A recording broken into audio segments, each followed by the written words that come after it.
Bonjour. Le contact avec les êtres spirituels est l'une des pratiques magiques les plus répandues dans le monde. Il peut prendre la forme de prières adressées à telle ou telle entité, de séances de spiritisme, de rituels d'invocation effectués selon les méthodes de la magie cérémonielle ou de transes obtenues par divers moyens, depuis les substances psychoactives jusqu'au tambour chamanique. Ce contact est le préalable à la communication. On l'établit d'ailleurs dans ce but. Il implique l'existence de deux êtres qui peuvent partager un même espace et un même langage, ou du moins des langages compatibles. Deux questions se posent ici. D'abord, comment partager le même espace qu'un être non physique, puisqu'il est établi que les êtres spirituels ne sont pas matériels?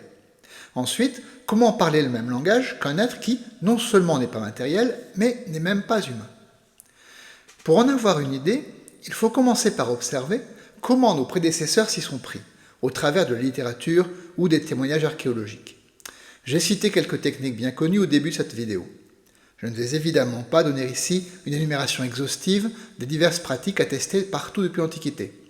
Cependant, même en se limitant aux exemples précédents, on peut constater que ces techniques ont toutes quelque chose en commun. Elles sont toutes ritualisées. Elles suivent un déroulement préordonné. Il n'y a pas d'improvisation. Toute tentative de contact et de communication avec les esprits doit répondre à des protocoles stricts et définis. Dans les cadres religieux, ces protocoles s'appellent des liturgies. En magie, on parle de cérémonies ou de rituels. Mais il s'agit toujours de la même chose. Un enchaînement d'actes, de gestes et de paroles parfaitement calligraphiés. Un protocole semblable à ceux qui gouvernent la vie publique des personnages royaux. Pourquoi ? Pourquoi faut-il suivre des règles établies, ne pas dévier du rituel pour établir le contact avec un esprit? Pour le comprendre, nous devons dire quelques mots de la nature de l'être humain. Au XXe siècle, les scientifiques qui ont étudié le corps humain ont mis en évidence quelque chose que les anciens savaient déjà: nous sommes des êtres doubles. Non seulement parce que nous portons la dualité inscrite dans notre constitution physique, avec deux bras, deux jambes, deux yeux, deux oreilles, deux narines, deux poumons, deux reins, etc., mais surtout parce que nous avons deux cerveaux, plus exactement deux hémisphères cérébraux reliés par un pont, le corps calleux, qui permet le passage de l'information de l'un à l'autre. Je ne vais pas vous faire un cours d'anatomie ni de psychologie, et je sais bien que les différences observées entre les deux hémisphères sont remises en cause par certaines personnes qui ne sont pas toutes des neurologues ni des scientifiques.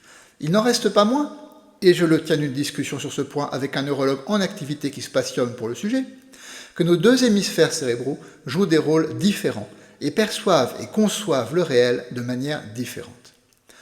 Pour faire simple, l'hémisphère gauche, qui contient l'aire du langage et qui gouverne la partie droite du corps essentiellement, le langage qui me permet de vous parler en ce moment, qui vous permet de me comprendre, a une perception ou une conception linéaire, segmentée, fragmentée, analytique. Il s'attache aux détails, qu'il assemble pour en faire une image composite et très partielle, qu'il appelle réalité. C'est notre hémisphère dominant pour la plupart d'entre nous et la plupart du temps. L'hémisphère droit, lui, a une perception et une conception globale, holistique, totalisante.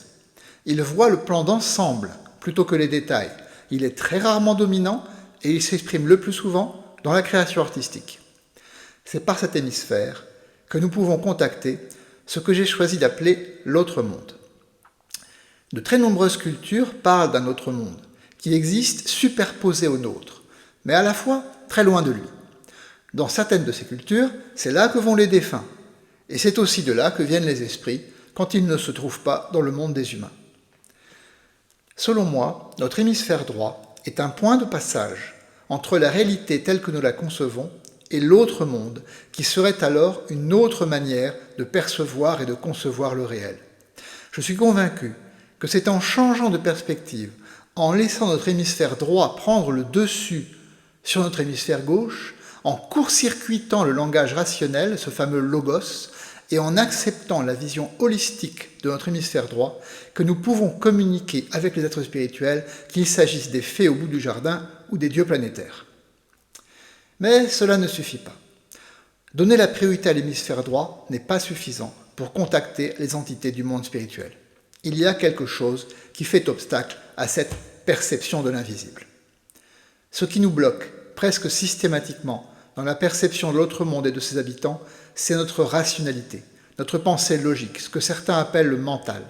Il va falloir laisser de côté pour un temps les certitudes que nous pensons avoir, notre tendance à tout envisager selon des règles de logique et de cause à effet dont on nous a appris qu'elles régissent tout dans l'univers.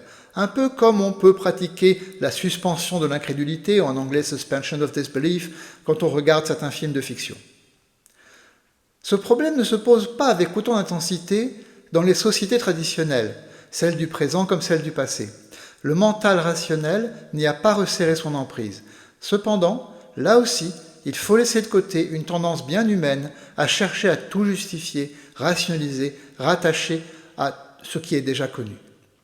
Une tendance qui nous empêche aussi bien de nous émerveiller que de contacter l'autre monde. Et nous retiendrons donc que la pensée rationnelle et séquentielle est un obstacle au contact avec les entités non physiques, les esprits. Cette nécessité de court-circuiter notre mental rationnel va de pair avec la nécessité de mettre notre moi conscient en sommeil. Car de même que notre cerveau est divisé en deux hémisphères, notre psyché est double elle aussi. Les travaux de Freud, Jung et autres psychanalystes et psychologues ont mis en évidence l'existence d'une part de notre être dont nous ne sommes pas conscients, appelée tout simplement l'inconscient. Pour parvenir à entrer en contact avec les entités spirituelles, les êtres de l'autre monde, nous allons devoir procéder à deux renversements. Passer d'une domination de l'hémisphère gauche à une domination de l'hémisphère droit et mettre en sommeil le moi conscient accompagné du mental rationnel. Pour faire court, il faut entrer dans ce qu'on appelle une transe magique. Il est difficile de donner une méthode unique, toujours efficace, mais voici quelques pistes. D'abord l'état hypnagogique, juste avant l'endormissement, et l'état hypnopompique, juste au sortir du sommeil. Certains auteurs détestent ces états intermédiaires, je pense en particulier au magicien tchèque Franz Bardon. Moi, je les apprécie beaucoup. Ils sont l'occasion d'exploration inédite de la psyché et de ses capacités. Et si on parvient à entrer dans cet état-là au cours d'un rituel, on peut plus facilement entrer en communication avec l'autre côté. Ensuite, la répétition de mantras ou de prières, ou des actes répétitifs et routiniers, comme de la broderie. Moins sollicité, le mental finit normalement par s'endormir. Ça ne fonctionne pas pour tout le monde.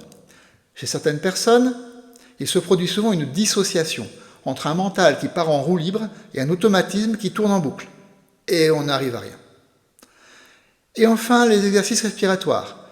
Ils sont souvent productifs et qui aident beaucoup comme prélude, comme préparatoire à un rituel.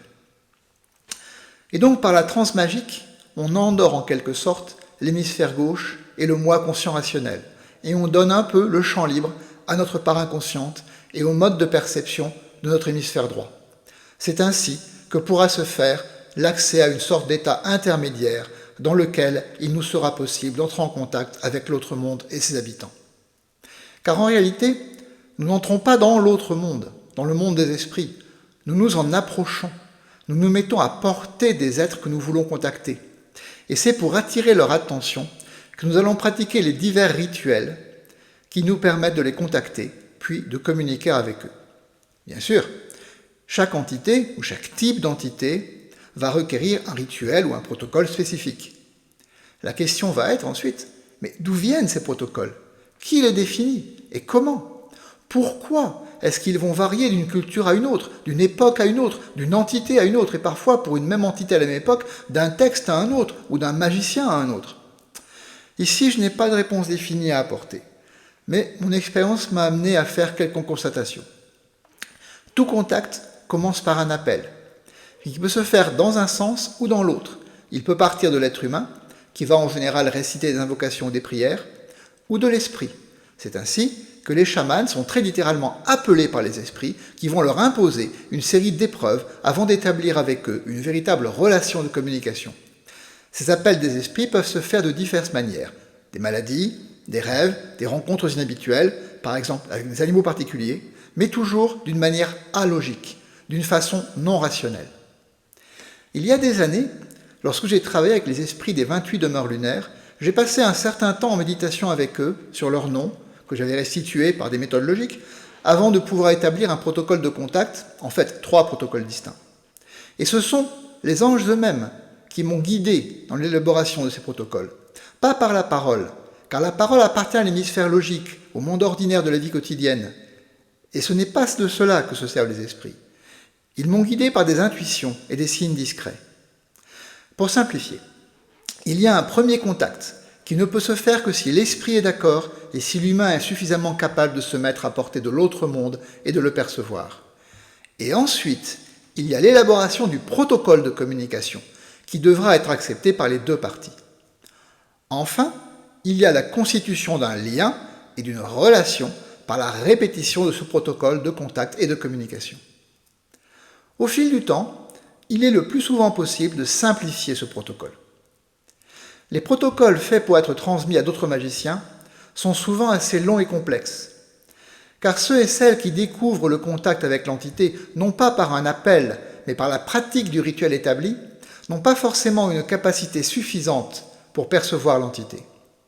Le protocole sert à circonvenir cette incapacité, à pallier ce manque. Il sert d'intermédiaire entre notre hémisphère gauche logique et la vision globale que permet l'hémisphère droit.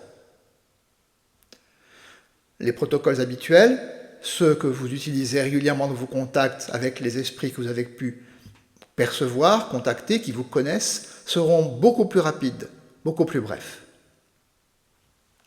En conclusion, pour cette seconde partie, notre esprit est la clé de toute magie. Tout se fait en nous, tout se fait par nous. C'est nous qui attribuons aux entités leur rôle et leur fonction. C'est nous qui leur donnons du pouvoir en les vénérant, et c'est par notre attitude envers le réel que nous parvenons à les percevoir, à les contacter et à établir une relation avec eux.